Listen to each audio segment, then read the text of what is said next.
the park changes after dark. We can push the industry further and further. We won't stop growing and evolving Fright Nights. For Survivor Games, we took a bit of a look and see like how can we make this better. We have a birthday next year, so you never know what we're thinking of already. We all come together and just it's full of passion. Actually going to have that building maybe in 2 or 3 years, so we save it for then.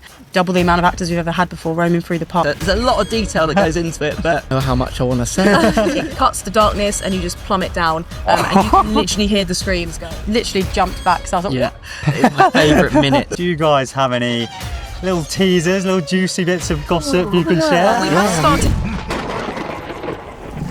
Hello everyone and welcome to Thorpe Park's first ever Fright Nights Behind the Fear podcast. My name is Jack Silkstone and today I am joined by 3 Fright Nights creatives. Am I right? We have Emily Costas. Hi, I'm Emily and I'm the entertainment's manager here at Thorpe Park.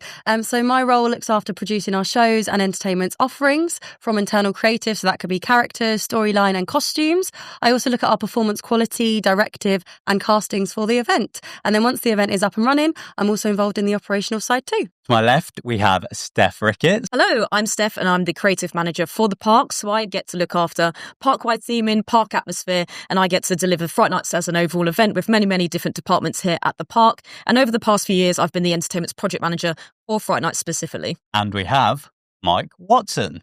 Hello, I'm Mike. For the past 4 years, I've been the entertainment experience manager alongside Emily, and this year I'm the Fright Nights consultant. So my role is predominantly looking over and directing the Fright Nights operation, ensuring as many people as possible can see our attractions and offerings and ultimately deliver 100,000 scares. Well, thank you all very much for joining us. Today, we're going to be giving you some exclusive Fright Nights insights and inside information. We're going to be delving into this year's Fright Nights lineup, the past and future of Fright Nights, and we're going to be giving some quick fire questions from you guys, the Fright Nights fans, to our creatives. So let's kick off first of all with this year's Fright Nights event, where we have 4 mazes. We do indeed. So we have survival games, trailers, deadbeat and stitches.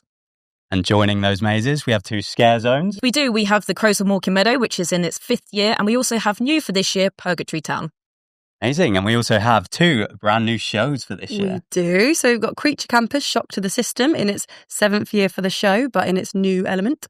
And then we've got Lucifer's Lair with multiple shows throughout the offering as well. So that is Fright Nights 2025.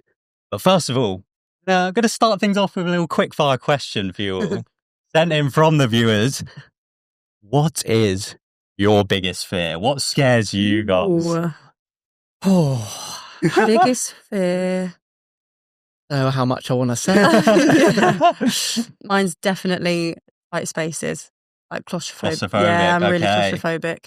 Dark, tight spaces, actually. So yeah. Not good in scare mazes. There we go. That's a good start. I have 2. One, if you want to go on holiday, and that's flying. I absolutely hate flying. Yeah. I'm fine with takeoff and landing, but being up in the air that long, I think it must be a little bit like claustrophobia. I just feel like I don't understand how I'm supposed to pace my time. And secondly, is spiders, which is not great at Halloween. Oh, not It's ideal. really not good. Stitches must be a tricky one. I do close my eyes in that bit. I just go through and go, and then look back up. So mine's not very sensible given my role. So it's jump scares is probably my biggest thing I'm afraid of. Having loving mazes, I think in a maze I'm all right, but on a film like where a scary face comes on screen, that's not good for me. So yeah, I'll say jump scares is my biggest. That's so funny. Even though you guys, it's literally your job to create scares and create fear for people. You have your own little worries. Yeah. I didn't actually know that. Human. You've kept that hidden really well. And talking of iconic characters, of course, the disciple of fear that's kind of overarching over Fright Nights this year is Lucifer. Yeah, Lucifer is our key disciple this year. So we've had disciples over the last few years here at Fright Nights. So for 2021, we had Fear. It was our birthday year, 20 years of Fear. So Fear was the conductor of Fright Nights and they oversaw everything. And then since then, we've had a different character. So 2022, we then had the locksmith. We then had the toy maker when Stitches was brand new. Last year, we had DJ Canistro. And then this year, it's Lucifer. And that's how we start conceptualizing the event is we go back in, the early months of this year. we were thinking about the overarching theme for Fright Nights, and Lucifer was that idea. And how can we bring Lucifer's lair to life even further? And how can Lucifer bring reign over Fright Nights and Thorpe Park? So we then start talking about how does that come to life through the entire event. So our commercial offerings, so merchandise, and our food offerings as well. The 7 Deadly Sins will tie into that as well. And then that helps us go away and think about all the little details in terms of our experiences, our commercial offering, park-wide atmosphere, what do you see, what do you hear? And that is really, really key for us as we build this event. One thing that we do have new this year is the opening ceremony for Fright Nights, which Lucifer conducts himself, which brings all of the attractions to life. So once we had kind of Lucifer as the disciple and the 7 Deadly Sins, that was very much the starting point for the opening ceremony. So we took that, and kind of the idea or directive behind the opening this year was to release Fright Nights for the first time into the park, because we'd never done anything kind of on that scale. So took the 7 Deadly Sins, took Lucifer, and then we actually kind of embodied each offering with a character that gets released by the minions into Fright Nights. So hopefully the guests then get kind of a feel for each offering if they don't know anything about it before, and those that do know it get that excitement and build up of like Fright Nights is about to begin and be released into the park. So yeah, that was kind of the inspiration behind the opening ceremony, was the 7 Deadly Sins and how can we make Lucifer sort of conduct Fright Nights into the park. So yeah, that was the starting point. Why is it that you've now decided to kind of put in this opening show? Because as you said, normally Fright Nights, it hits 3:00 and kind of the audio will change and all of that. But this year you've really stepped it up and put it into its own kind of show. Yeah, I think we aim to build on it every single year, but also we felt like as an event overall, we didn't have that sort of opening piece. The audio was great, but visually for people to sort of be excited by what we produce and our characters and buy into what they're about to see, we wanted to just level that up really and create more of kind of a spectacle of it opening. So yeah, we did a kind of 3-minute one last year, but we were like, let's go big, let's go 10 minutes, let's really introduce our offerings and make people feel really connected to the start of Fright Nights and kind of just add more theatricality and atmosphere to the park, because that's something we always want to add to our event, is that atmosphere. So yeah, it was just to build on it from a guest perspective and make it more of a spectacle so people feel involved in what's about to happen. So yeah. And Mike, of course, you're quite an operational man. You love your numbers and your data. Yeah. How does the kind of the 3:00 switchover work for you? Do you kind of have a plan of where guests are going to be across the park? So getting involved in sort of like the show elements and sort of the distribution of how we have the guests around the park, like the opening ceremony works really, really well from us. Like obviously we want to make our experiences as short a queue time as possible, or make everything as accessible as possible to as many guests. So by increasing our offering, it means that we can distribute our guests more. So when 3:00 hits, we're seeing this year that rather than everyone run straight to the mazes, get straight in the queue lines, we have sort of external queue lines which sort of back up and everyone wants to do the mazes as soon as they open. We now have it that we have the opening ceremony, which brings in loads of people into the middle, and again has that sort of really nice piece of advertising the mazes. So again, people that may not be aware of it as well are then going to be aware of all these different offerings and characters, and then hopefully be more likely to want to experience them as well. So from an operational point of view, the opening ceremony is great for, again, distributing out our guests and then advertising to try and get more experiences for our guests. It's that kind of thing that a lot of people don't think about, that you do have to plan where people are going to be on park at different times and kind of try and spread out these crowds, because Fright Nights is a very popular event and every year it seems to kind of level up, and the lineup, of course, levels up with that. And this year, you've, of course, introduced a brand new scare zone, being Purgatory Town. Mm-hmm. Yeah, and Purgatory Town has brought an area to life which was new last year, which was Big Easy Boulevard. And the team have done some fantastic work on the performances, and those characters are bringing that to life. And yeah, it's just a new zone that guests get to experience. So you kind of worked on a lot of the characters within Purgatory Town. Yeah. So talk us through the kind of concepts from how they began, how they kind of developed through actor rehearsals, all of that. Yeah, so it was really fun because we wanted to, again, taking kind of Lucifer as the inspiration, it kind of has a bit of a link to Lucifer's lore in a way. So I guess our aim was to create characters that were quirky, interactive with our guests, because we've had characters before, but we wanted some really differences between them and ones that guests could go up and interact with, but get a scream and a laugh from, not just kind of just your scare characters. So that was kind of the aim. And then we started kind of spitballing ideas, and then we linked it to Lucifer's, in that what if you had a sense where characters were sort of trapped in their own sort of purgatory. We actually said it really early on, Purgatory Town, and they were sort of souls that hadn't crossed into Lucifer's, into hell yet, who had committed these sins. So that's where kind of the initial inspiration came from. And then from there, we had an ideation session as a management team, came up with some different characters, threw them all in the hat, and then kind of picked the ones that we felt connected best to our guests' clientele, and that we could bring the most sort of comedy and scare out of as well, and stuff we hadn't done before. So yeah, the characters are stuck in Purgatory Town for their sins that they've committed, and again, link them all to different sins. So you've got your dead twin brides who killed their husband at the altar because they were accidentally marrying the same man. So yeah, we like to kind of take our characters and put a thought park twist on them, is what we say. Nice. So if you take a stereotypical character, how do you make it thoughtified, or how do you make it different for guests so that they're going to interact and enjoy it? So yeah, so then in the rehearsals, we had a slightly different approach this year, where our acting team play that character for the majority of the run, which meant they really owned that character. And then through our rehearsals, it's obviously very improv based, but they really built on these characters, their background, their stories, why they're in Purgatory Town was really important. So they get that depth of knowledge in the character. So then when they're speaking to the guests, they are that character through and through. So yeah, they built that really well in rehearsals, all kind of improv based activities and stuff like that. So yeah, that's kind of the process. One thing I've always wondered about rehearsals with something like a scare zone such as Purgatory, where it is mainly improv based. How does that work? Do you guys like pretend to be guests and go and interact with them to get them used to interacting with the public? Yeah, for sure. It's a hard one because you don't know how people are going to react. So you're sort of having to kind of make it up as you go. But no, we do a lot of like classic sort of scare acting like techniques, like hot seating.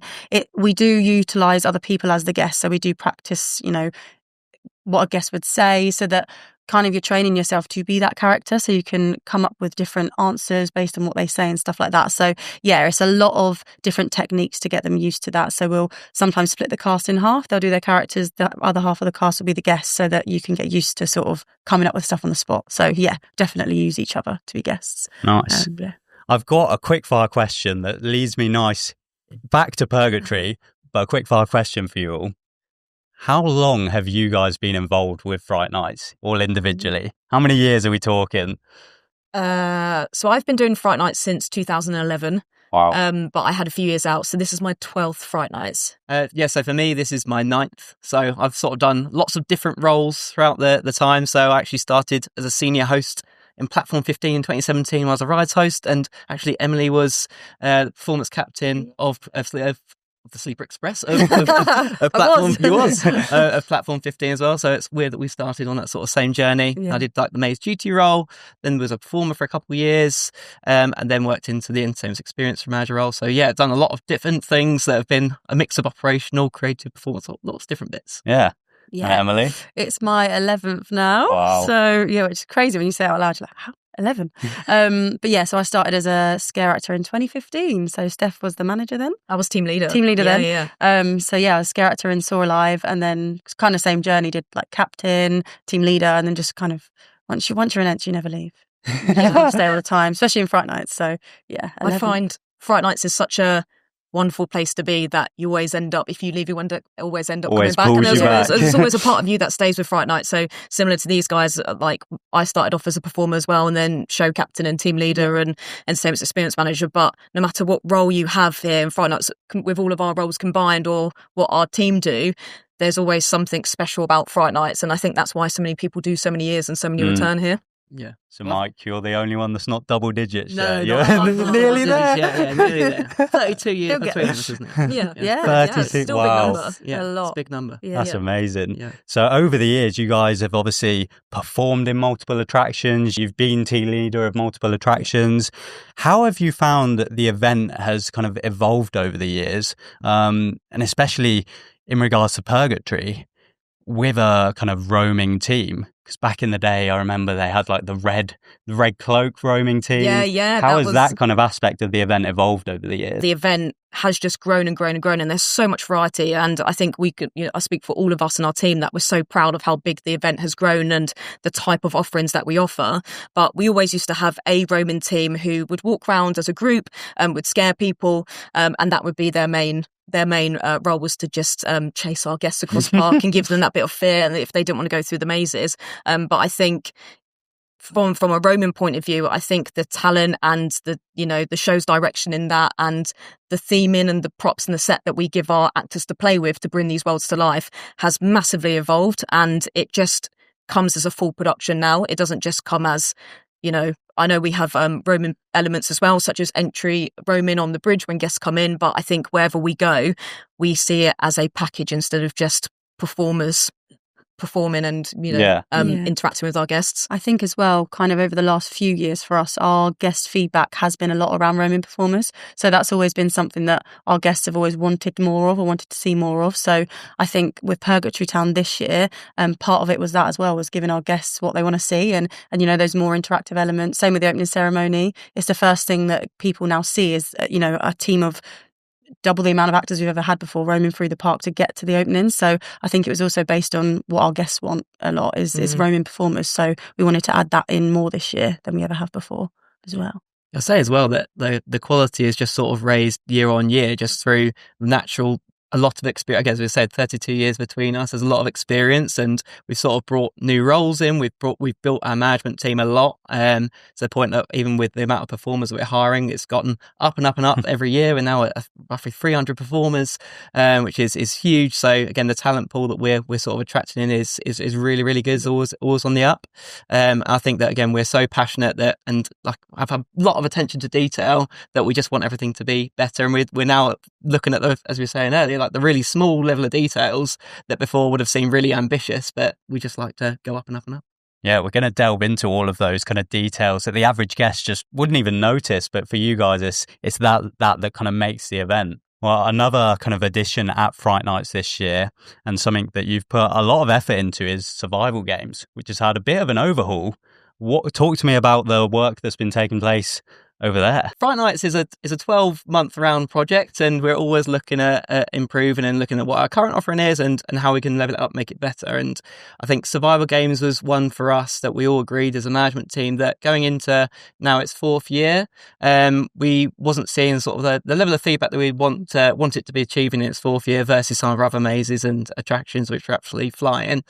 So for survival games, we took a bit of a look and see how can we make this better? How can we improve it?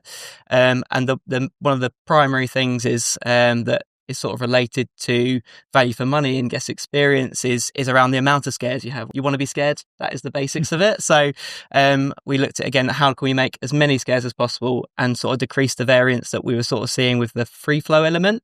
So this is what led us to going down the single route, which we have a lot of success in other mazes. It means we can standardise the amount of scares that people are getting much more easily, and also give the actors a much more, giving them the tools to do the job, and sort of they know where the flow of guests are going, those sort of things. So that was sort of the first element, was looking at how do we restructure to get as many people scares as possible, make the experience consistent. And that sort of then led on to the next step, which I guess was then around storyline. And you talk through that. Yeah. So me and my team. So I have a team of coordinators who look at kind of the detail in terms of storyline, characters as well. So we wanted to give it a kind of real overhaul in terms of the characters we'd had before. They were great for the purpose of what we needed to start with, but we felt in terms of their tone and delivery, they were quite one level in terms of, like, if you think of their threat, they're very aggressive, but they're quite human. So we wanted to kind of bring in the idea of the specimen characters that had been, injected with this Cyrex formula, that was kind of mutating them, because that's a different kind of threat then, and we can have variance between the different specimen you see. So it's not just one tone. So that for us was the main kind of goal behind the characters and performance, was that we wanted to create some variance in what guests were experiencing, and it wasn't just the same throughout, because that's personally how we felt the characters were coming across. So we still wanted the aggression, still wanted it to be intense, but then developed these kind of 4 different specimen type characters that then took over this idea of the aggressor in the maze that you come across, and then our elite watchers who were still controlling the game. So the premise is the same, you just got a different kind of character type that is attacking the guests in the game. So that's where we then developed that, and then spent time with costume, thinking about the look and how we make that unique as well. So in threading the Cyrex sort of formula through the visuals of the costumes as well. So that was sort of our creative process around that. So would you say you all kind of sit around a table with a maze like survival games and all kind of throw in your own departments, worries, concerns, things you'd like to change? Yes, we do. We do them in the form of ideations, and that can be the whole team, or that can be in like kind of smaller groups. For example, when we talk about survival games, the entertainments project supervisors who work alongside me, they would go away and take like what Emily and Mike have worked on and go, okay, so let's think about, what does the signage say? Where's that going to go? We'd then work with the production team about content on the pre-show screen, and then they would then go away and work out, okay, how do we get the attraction back up to a good standard? And then what's the new overlay onto that? What do the moving light heads outside the front do on this version of survival games? So we then go away and work in our smaller groups for that. We have had ideations for our attractions for the last few years as well, and that's where it always starts, is round a table in a room. So survival games isn't the only improvements you've done to previous attractions this year. You've kind of done little touch-ups on all of the mazes, trailers especially. Yep, we've got 2 new rooms in trailers. So we have one is the Hollow Veil, which is a mashup of the Roots of Evil attraction that we had in 2020, and also a nod to our Walking Dead era as well, where we had Do or Die. And then our second room is X24, which is a nod to Experiment 10, which was our attraction for our 10th anniversary at Fright Nights here in 2011. Even though this year at Fright Nights, we obviously haven't had a big kind of headline new maze, you've really spent time on improving all of the attractions that you already have at the park. Yeah. And I think to add to the point about, ideations, is that we will go away and think about all the crazy ideas that we want to do. And I think the last few years we've been able to take them off the table and bring them to life. So it's not a, no, we can't do it. It's a, we've never done it before. Who do we speak to get this to happen?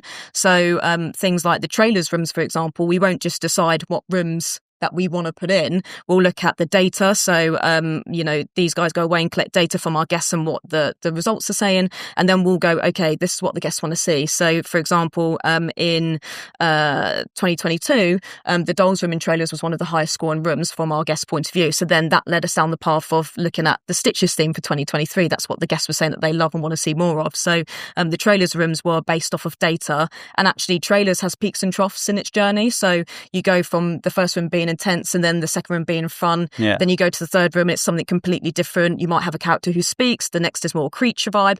So not only do the new rooms give new variety for our guests, they make the journey of trailers unpredictable. So it means that the guests don't know what's coming around the corner every time they go into a new room. Yeah.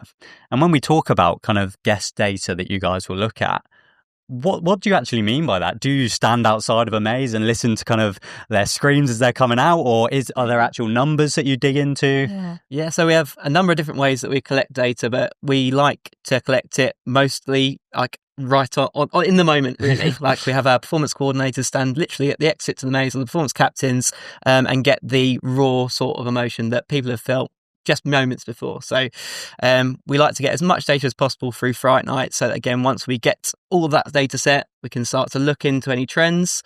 Again, Steph, as you have referenced around sort of the trailers scores, in that same year we looked at, in 2022, variants of experience. So to see what the most common out of 10 score was, and the most common low out of 10 score was, so that we could see sort of the level of variance and experience we were getting. And that's sort of what led us to seeing that in survival games as well, the variance was much higher, where we had the free flow element, which then made us try and like make those boundaries a little bit shorter. We also did it in terms of the characters, again, in terms of looking at Stitches and Deadbeat. That's what sort of led us to down those paths. And we're very data led now. Ultimately, we serve the guests. We are all very creative people, very passionate about Fright Nights, and we all got our own opinions, but ultimately it's what the guests want. And then we sort of bring our expertise together, pairing with that guest data to deliver the new stuff, really. And the only sort of stuff that we don't use data for, which we want to sort of still be ambitious with, is sort of our wow moments. So when you look at Creature Campus this year, this would be not something that the guests would maybe be aware that they would want, in terms of the wow moment with the wires coming around. Obviously, we've had our bungee in Stitches, we've got the flying rig in Deadbeat. So yeah, we obviously use guest feedback for a lot of the decisions that we make in terms of Fright Nights. But being Europe's best scare event, in terms of the theme park offering, we absolutely want to deliver things that guests maybe even don't know that they want themselves, and be really ambitious. We're really passionate about that. Yeah. And when it comes to kind of guest feedback? Is it the social media pages that you're kind of looking at? Is it the iPads that you see on Park? Like, genuinely, how do they kind of get to you guys? We honestly have so many different methods. Nice. Like, we're searching night after night online for any reviews that come through, any YouTube videos that come through.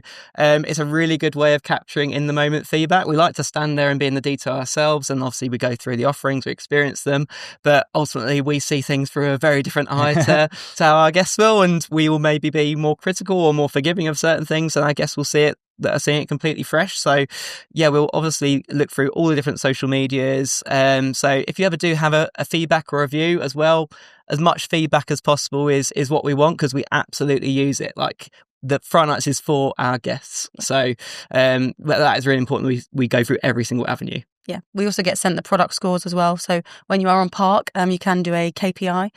So that also gets sent to us in terms of the guest feedback as well. So there's kind of two different ways you can, or we can collect data from our guests. So yeah, it's nice and accessible on Park, which is good. It's nice to hear you're listening to the Fright Nights fans. Yeah, always. It helps us as well, because I think we found kind of over the last few years, it gives us a starting point as well to work with. Like, when you have creative ideas, it can sometimes feel like you're starting from like anything really. So it really steers our direction a lot of the time. If you think about Creature Campus in terms of our schools or new creatures that we've had, we've taken that directly from what the guests want the next school to be in terms of our data that we've received. So yeah.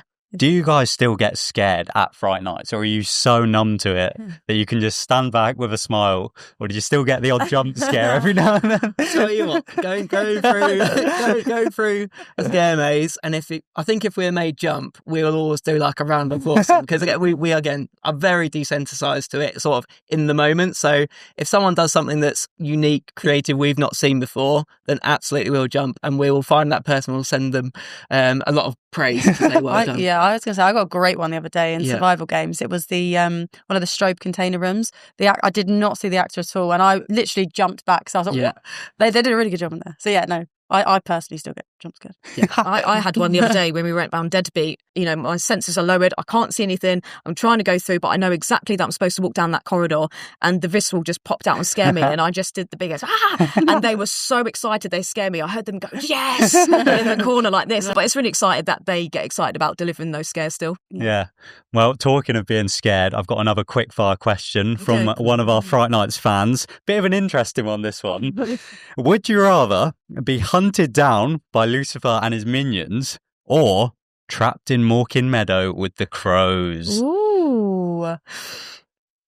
Looking at me. Not a nice question. Okay. I feel a lot of us on the build side have been down Morecambe Meadow a lot this year. So Steph doesn't want to be trapped. I've already experienced that, being down there a lot. So I feel like I would take Lucifer on this instance. Yeah. I think you can have a conversation. You can reason with Lucifer. Do a deal with the devil. I think being on your own in crows where they don't speak or do anything back to you, that's not not the one. No. But I reckon the peace and quiet would be lovely. Nice. So I think Just find a little corner. I would say trapped in the crows. But the crows is, of course, another zone that you've put a lot of work into this year. The crows have been here for a good few years now. Yes, so they first came about in 2020, and they were solely a roaming group. So they had 4 different areas around the park that they would go to, and they also would stand on the hotel, the piece of land by the hotel as you come across the bridge. And so many guests would sit there and watch and go, "Are they real? Are they not?" And they would stand there on the crosses, and they would be like static for half an hour, and then they would slowly move off, and everyone would just love it. So they are incredibly popular. They're our longest running theme. So the crows are one of the longest that we've had here.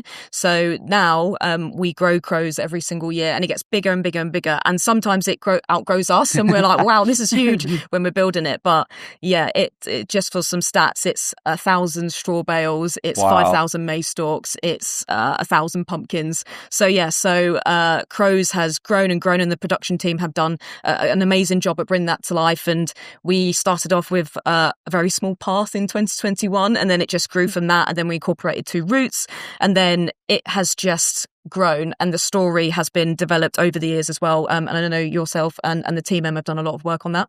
Yeah. So this year we kind of wanted to bring the crone element more into the story, because it is a really great part of the story that so the crone essentially was put a spell on the men in the village who cast her out and then turned them into men of straw. So that's why they became the crows.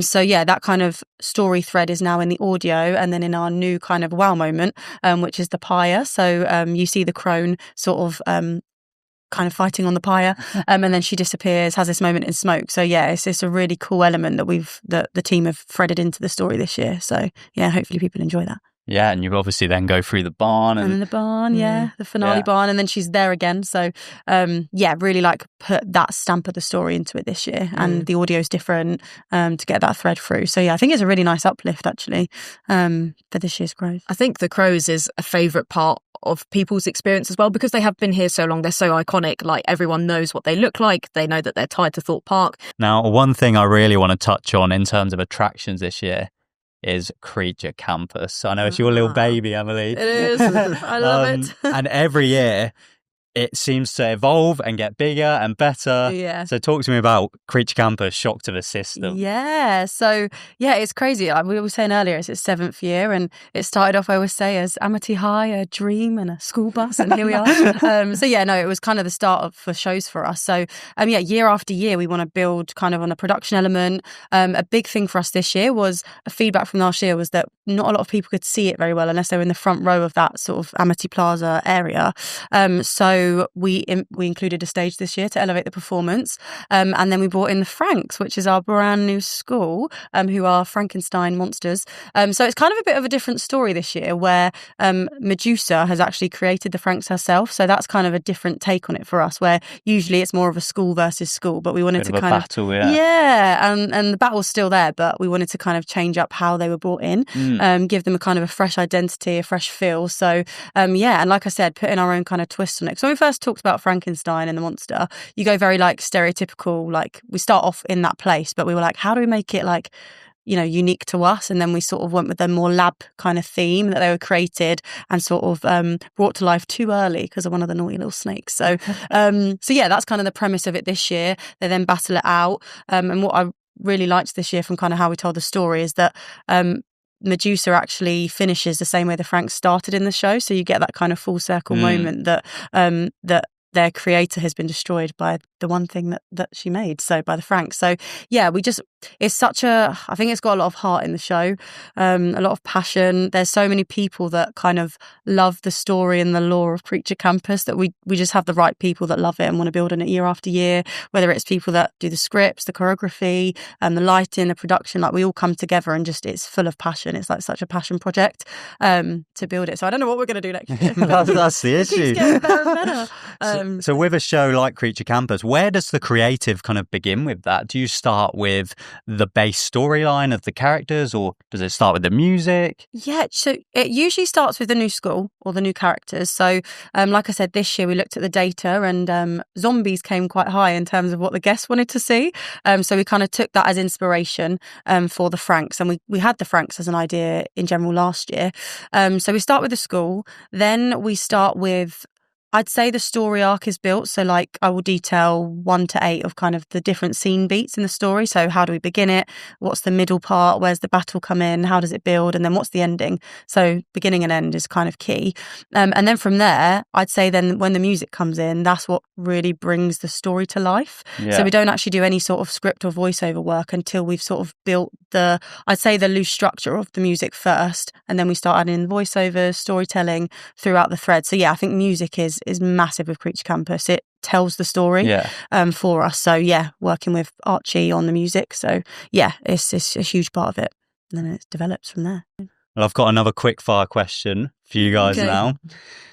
If you ever get a spare minute, which I know is rare for you guys at Fright Nights, what is your favourite ride to do in the dark? Oh, Immediate answer. Mike's got one. I think I know your one. It's got to be stealth. Stealth in the dark. Had some cool new lighting effects this year with the smoke at the end of the launch. As well. Stealth for me. You said something different to what I thought you were going to say. Really? Yeah, I thought you'd say Colossus. This is my baby, but stealth's the Still best love ride. stealth. I would say Hyperia, but I really want to ride Hyperia in the dark this year with the new lighting effects, where it turns out as you go down. So that is on my hit list this year. Nice. I'm glad someone said Hyperia. Yeah. Go on, Emily. I think Swarm's always been one of my favourites. I just quite like that it's quite smooth, but I think it's quite cool in the dark. Like a smooth experience. The lift hill, you get to see the entire park as well. Yeah, Great view from great the view, top. exactly. So that's my Well, thank you very much. So a lot of people obviously are very interested in getting into the world of scare acting, or even the kind of creative side of designing scare mazes and building these amazing scenery pieces that you have. So do you guys have any advice for someone that firstly would be looking into getting into the kind of acting side of scare acting? Yeah, definitely. Please join us. So we hold auditions every year we keep going earlier and earlier, actually. So our audition process starts at around May time. So our applications will go up sort of before that point. So May. I would just say apply. We always say scare acting is so different and unique to anything you've probably ever done before. So just be silly and don't be afraid to try something completely different in the audition process. So I would just say go for it and apply and use that experience of the audition. Our auditions are very workshop based, so we like to kind of take people through the journey of becoming a scare actor from the start of the audition right to the end. So it is a learning experience for them as well. So if they've never done it before, don't be afraid. We always want new people in. So That's always something that seems quite intimidating, the audition, but hearing that it's workshop based and it's a very positive atmosphere, isn't it? Yeah. And it really is for anyone as well. So like you don't have to be acting trained. Like I can say from my personal experience, I did it when I was a rides host at the time, when I first was getting involved in Fright Nights, and I was very nervous, I was very scared, but I learnt so much about acting, so I had a passion and interest around Fright Nights. So as someone that was a bit of an enthusiast for the event, I was made to feel very welcome. And Emily, I think you were both on my panel at the time, judging your first audition. and then ended up in Walking Dead Do or Die, being a butcher. So there you go. Yeah, it's for everyone, definitely. It's a really good point. Scare acting is such a huge thing now. The industry has grown and grown. So when I was first a performer here in 2011, our cast was about 100 people, maybe even like 80 to 90 people. And now, as Mike was saying earlier, there's about 300 performers. So I think there's so much variety and so much skill set that we require to run this event that actually there is, as you were saying, something for everyone. And I think when I applied to be a scare actor, I was so nervous. I was straight out of drama school that I went to an audition to be a scare actor, and you just can't be self-conscious. If you feel like you're being weird, then you're probably doing it right. You just need to go for it. Just being a performer here, you just are part of something big. So I think that can open so many different avenues. And we know so many different performers who have grown into creative roles, or, they're production technicians, or they're team leaders, or part of management, or they've gone into other departments in this park or in this industry. I think starting off as a performer, one, you get to scare people, which is really, really cool as a job to say, but also you just never know where it was going to go. My first scare contract, I never thought I'd be sat here 15 years later. So I think it just opens up so many avenues, and you just never know. Once Fright Nights comes to the end of October, sometimes the start of November, what's the process then? When does planning for the next year of Fright Nights then kick in?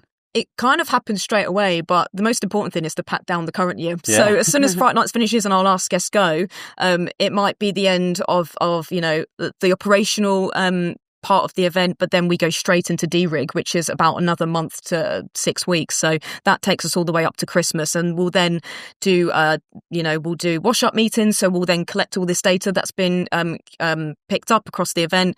We'll then start thinking about next year, and then probably in January is when we sit down in a room and we go, right, let's create the brief for Fright Nights this year. What are the things we want to hit? What are the things that we want to work on? And then we start this process of going away and thinking about how can we deliver Fright Nights bigger and better than what we've just done. So we kind of mop up this year, and then we fully start into next year. But we always said years ago it should be a year-round process, and now it is. And now our job is this year my job has predominantly been Fright Nights all year round, which is, I never thought I'd get to do that. So that's been really, really cool. And it just means that we have more time to put in the finer details for the event. So it's an ongoing process. It's the circle of life. We're already thinking about next year, and we're already then thinking ahead. So for example, if we've got some really, really cool ideas, we might have a building that a concept works in better, and we know that we're potentially going to have that building maybe in 2 or 3 years, so we save it for then. Nice. So we're trying to be strategic instead of just trying to throw all our eggs in one basket. And we have a birthday next year, so yeah, you never know what we're thinking of already. Exciting times. But so many people obviously come together to put on an event like Fright Nights. I feel like we should just give a shout out to some of the maybe unsung heroes that the average guest wouldn't even think about. But there are so many departments and people that put their everything into Fright Nights. Yeah, Fright Nights is a park-wide operation. So myself and the Entertainment Project supervisors, we work a lot with other stakeholders who maybe necessarily aren't on the ground when Fright Nights is running. So our health and safety team is a key one, making sure that everything we're thinking of putting together and putting on for our guests that they are aware of. So if we've got crazy ideas like let's bring a flying rig, they're definitely part of that conversation. And how do we do that? We then have our facilities team, our landscaping team, who help build, get us crops for crows, and help bring places like Purgatory Town to life. We have our marketing team, our commercial teams. We have so many departments across the park that myself and the supervisors just link into, and the supervisors alone, they work back of house and they're just working on keeping things going, and that stuff doesn't always get seen, but it's so detrimental to the event running. And I think it is just a park-wide effort to get Fright Nights up and running. Fright Nights is for everyone at the park, so everyone gets involved in some capacity. So from an operational point of view, we work with lots of different stakeholders, like all the operations teams across the parks. Obviously the rides teams are open running the rides later. We have our guest experience team working longer, like all those sort of elements that sort of tie in together to make Fright Nights happen. So it's great to see the engagement from our frontliners as well. Like even you'll see some like makeup they'll be wearing, or they'll have like the QR codes to be able to point people in the right direction where to get the maze tickets. So it's a collaborative effort as a park. Ultimately, that leads me on quite nicely to another quickfire question from you guys. I quite like this one. It is, what's a job or task within the kind of Fright Nights realm that people wouldn't even consider, people wouldn't think exists? One that I thought of the other day was someone must design the queue lines for you guys to fit the perfect amount of people. I've never thought about that in my life, but the queue lines are obviously temporary. You put them up with barriers. Yeah. So there must be plans somewhere for those queue lines. Looking at them. It's ended up being a bit of a collaborative approach. For sure. For the past couple of years, there's a lot of detail. It's all, we've got all the sketches out. we work out how long each queue line is going to be with a new sort of pre-show. There's lots of elements to it. Even something like the pre-shows, like how meticulously are these timed? They're meticulous. Incredibly timed. So we've got to think about with the Fright Nights maze, it's a bit different to like, we've got so many guests that need to come through our experiences. We have thousands of guests every day and that want to get through our mazes. So especially between myself and Emily, we always have worked at refining the perfect balance between getting the story to come across, but ultimately allow the right amount of people to get through the mazes that want to get through them. So when we're talking about the meticulousness, we're talking about stage directions of at this exact second, this person will step from here to here.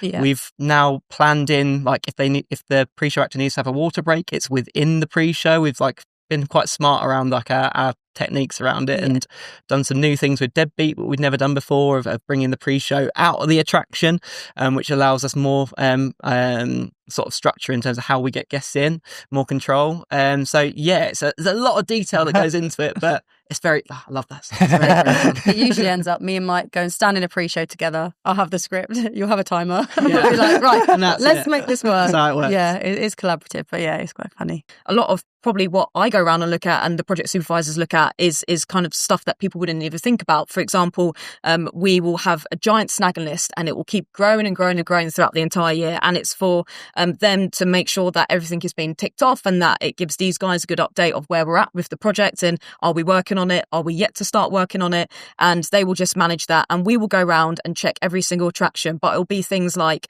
going from the start of what a guest would see, okay, the restrictions board, and then the queue line signage, and then is all the batch and host equipment ready for them, and then we go into the experience, and then what does the signage say afterwards, and then what does the green room look like in terms of space for the performers, what M's. So we actually have a long list of like everything that we have to just make sure is there, and if it's not there, then we have to go and find it or call someone or make sure that it goes in as soon as possible. I suppose over all these years, you just add things up in your head, and every year, as I say, the event gets bigger, you guys get more experience.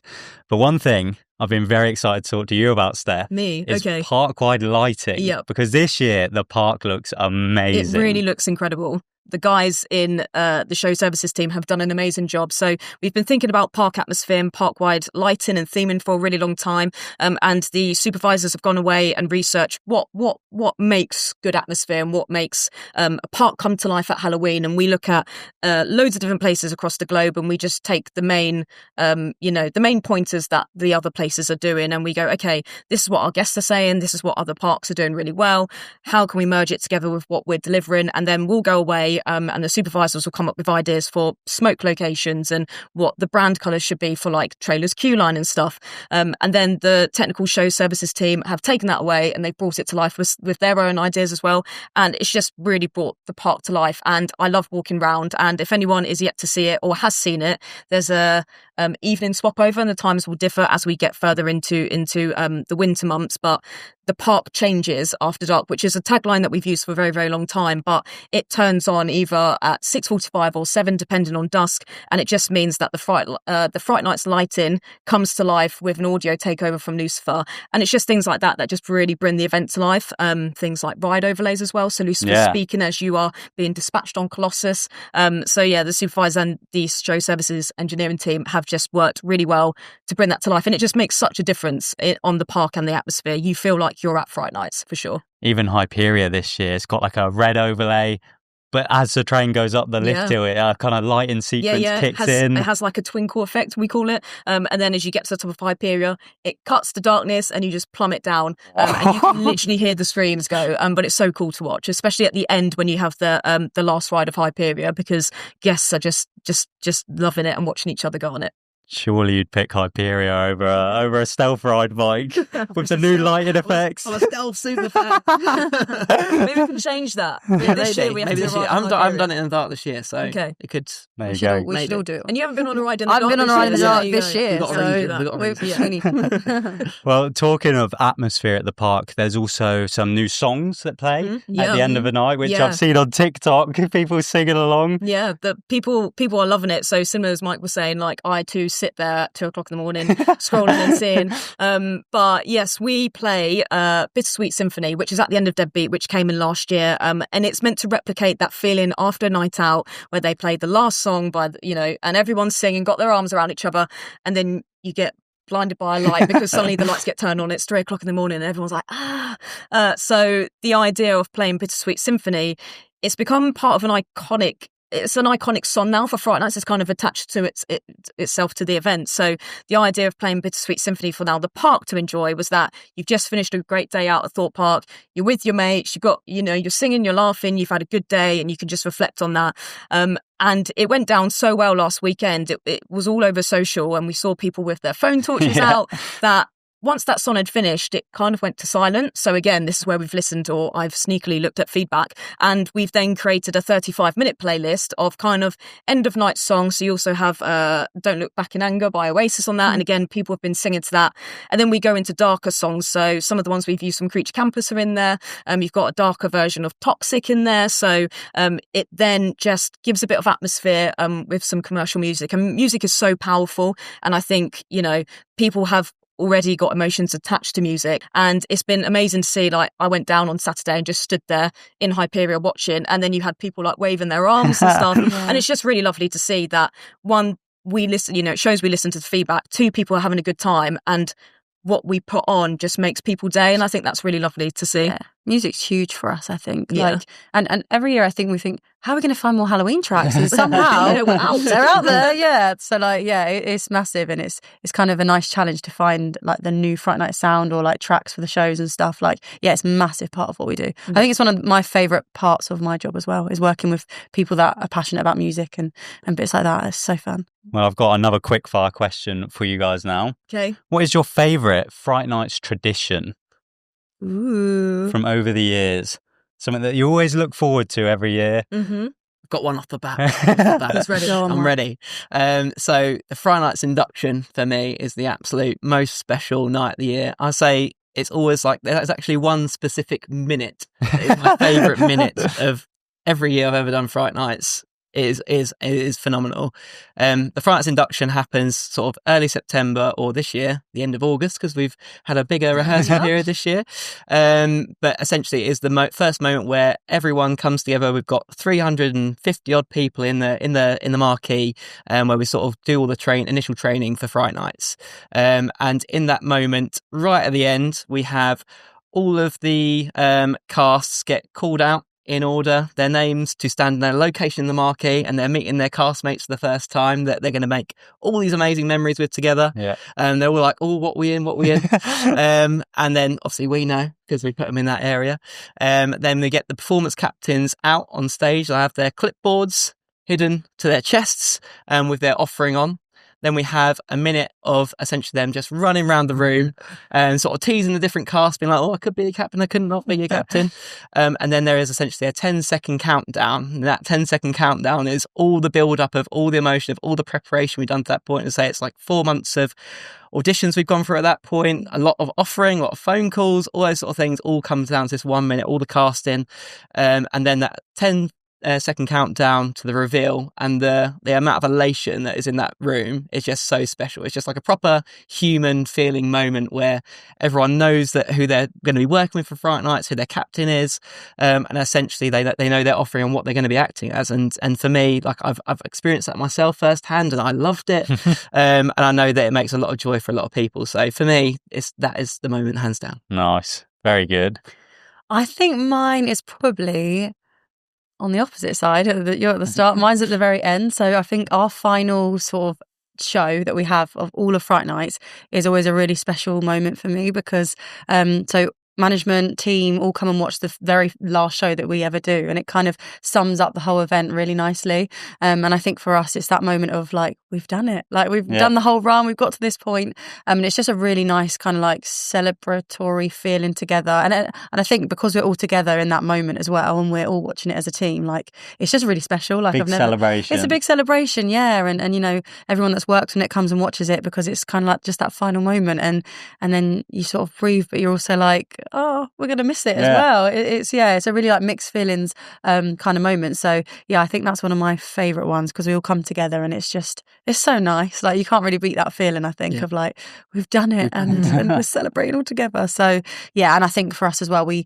love the kind of energy and atmosphere that show brings as well. It's just, it feels really magical. So that's my favourite. Nice. Mine's Steph? even further along from that. But there's so many moments. But I think, you know, where we're so in the detail, sometimes when opening day comes, it doesn't really feel like opening day, because we would have had our dress run and then, you know, a launch event, and then we would have opened. So sometimes you just roll into that. So for me, over the last 10, 11 years, we've kind of gone around and collated footage and just filmed the process from the start. Sometimes I've filmed me talking to flip chart paper to kind of reflect on and be like, oh, that was back in April and now this is here. I think I did that for Deadbeat when it was just like stickers and the guest flow that we'd been in the room for 3 hours talking about. And I was like, all of this will make sense in a few months' time. So I just love documenting in general my life, but also here, because I think it's such an interesting place to work, and you will never work anywhere else. Every day is different here. So I just love documenting that through photos, through video. But we put a cast video at the end, which our cast, crew, creatives and everyone who's been part of Fright Nights gets to watch at the end of Fright Nights as the event. And I get to put it together, and then we get to show it to our team. And my favourite bit is watching all of you guys watch it back, and then I get really emotional because of the reactions, and it just gives a good conclusion of the event. Well, Fright Nights has now officially been awarded Europe's best theme park scare event. So first of all, congratulations. Thanks. That's an amazing title to hold. Is, yeah. Do you ever feel the pressure of the awards that Fright Nights often wins? I think, I don't know, it's a really good question. I don't know whether it's pressure or maybe it's pressure within ourselves to better ourselves. Yeah. Maybe it's a slightly different that way. I always think it helps us like not stay stagnant in a way. So like I think for us, kind of what we were speaking about earlier, but we all, even if we've got a year where the lineup hasn't necessarily got anything that's new in terms of a maze offering, we still want to push ourselves in terms of uplifts and what can we make better about the maze or a roaming zone or a show. So I think it's kind of a good pressure in a way. It kind of keeps us where we need to be, but also gives us a demand to make sure that we are getting... Keeps you on your toes. Keeps us on our toes, yeah. Like it's a big title to hold, and I think I'm really grateful for it. But I think if anything, it gives us like a good pressure to keep forwards with it, and how can we still remain, as reputable as that, and push our own standards. So I think, kind of it's good pressure. I think it's very motivating as well. Yeah. So I think it puts us in a position where we're actually in a position where we can affect the scare industry beyond Fright Nights as well, and also by leveling up Fright Nights, we can create more competition for the other parks and to keep us honest and that sort of thing. So I think actually it gives us a responsibility to continue to grow the scare industry and themed on-site entertainment as well. So it is a pressure, but it's one that I wouldn't shake off for the world. Yeah. To be in that position, we're feel very lucky to be in that position where we can push the industry further and further. And we're very proud to be a part of that. Yeah. I think as well, we're not afraid to take risks. Like last year, there was a few themes on the table for what ended up to be Deadbeat, and I just knew that Deadbeat was going to be something different. Yes, it was a risk. It might be a very different concept to what we'd done before.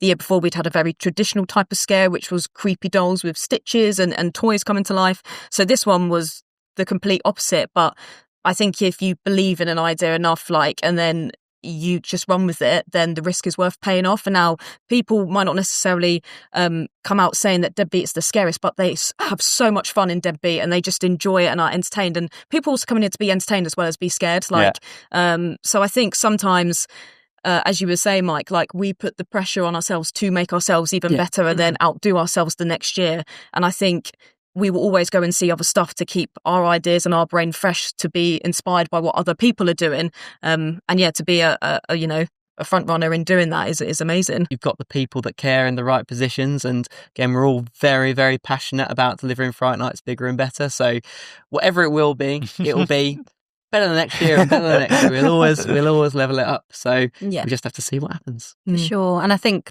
going back to what Steph said about taking risks, I think it'd be really interesting to sort of flip it on its head in terms of, we do mazes, we do scare zones, we do shows, but is there anything else out there, immersive experience wise, that we haven't tapped into yet? So I think there'll definitely be probably those conversations about what more can we deliver that's scare based, but in a different kind of format as well. So could look like anything, but I just think the main sentiment is that we won't stop kind of growing and evolving Fright Nights, no matter what the format of it is. Amazing. So I've got one last quick fire question from our Fright Nights fans. And this one is, what is your favourite previous Fright Nights attraction? So this can be one that you've worked in, one that you did creative on, or one that you even experienced as a guest. It's hard. So there's a lot to choose from. Yeah. But for me, one that sticks out in my memory straight away, my favourite from a guest point of view, from performing in it, just everything about it, is the Creek Freak Massacre. So nice. For me, the Buckwheats are a very special character. Obviously, it operated for 3 years, so it was a flash in the pan for Fright Nights, but it's one that I think will stay long in the memory. Just the smells, the vibe, the music, just how grotesque those characters were, and obviously the abundance of chainsaws and fumes. It's brilliant, the best for me. One of the most iconic Fright Nights mazes ever, I'd say. Yes, for sure. Go down in history. And that makes me wonder if that's why you prefer stealth over Hyperia, because they obviously knocked down the sawmill. Very sad about the sawmill going down. Here's Mr. Creek. Yeah. How about you, Emily? I'm going to go with one that is a bit more like an emotional sentiment for me, which would have to be Amity High. Nice, Yeah. of course. Of course. No, I think because it was kind of the first ever show experience we ever did, and I was part of that very initial kind of creative and even like the choreo back then, which was very different to what it is now. But I think seeing it kind of grow over the kind of 7 years we've had that show will always kind of hold a special place for me in my little Fright Nights heart. So, and I think the way the guests have kind of connected to a story and characters before, and kind of the fan base we've got from that has been really special to kind of see develop. So I think the passion that goes into it from all of the creators that work on it now, I think is just, a really special one for me. And I it just brings me a lot of joy seeing it all come together. So yeah, I think Amity will be mine. And I've got my Amity High jacket, which I still wear to this day. So Nice. And Steph? Over to me. This is a really hard question to answer because I've kind of got attachments to all of them. Which one do I cull, essentially? There's two that come to mind, but I'm going to say Cabin in the Woods. Nice. Because I was the show captain for Cabin in the Woods in the opening year in 2013, which meant that I got to rehearse and look after the performers. And it was one of the first jobs here that I had a lot of creative say in terms of the guest experience. What do the characters do and what do the scares look like? I'd been show captain of Saw Alive the previous year. However, Saw Alive was pretty established in terms of the scenes and the shows, but Cabin was a brand new attraction, got to be part of that Lionsgate launch. And we just had so much fun being these characters. We had Queue Line Entertainment that year. That had been a new thing. So we got to go and, interact with guests. And that was when YouTube was really, really growing. I'm showing my age now. But that's when we could see us online. We'd go home and be like, oh, when that person's vlogs that they've put up, and that would be really exciting. And I think that just kick-started a brand new era for Fright Nights, and I just got to have so much fun. And the cast that year were amazing to work with, and we just had the best time. So yeah, Cabin has a special place for me. Nice, I think I'm with you there. Good. My favourite Fright Good. Nights maze Cabin. ever. So next year, 2026, is a huge year big for one. the park, and especially Fright Nights. It's the anniversary year, Mm-hmm. 25 years. So, do you guys have any little teasers, little juicy bits of gossip you can share? We have started working on it, but Stop there, mortals. I think you've said enough. okay. Oh, well, I guess that's it then. We won't be hearing about the anniversary year of Fright Nights, but thank you all very much for watching the first ever Fright Nights Behind the Fear podcast. That's it. Cut the cameras.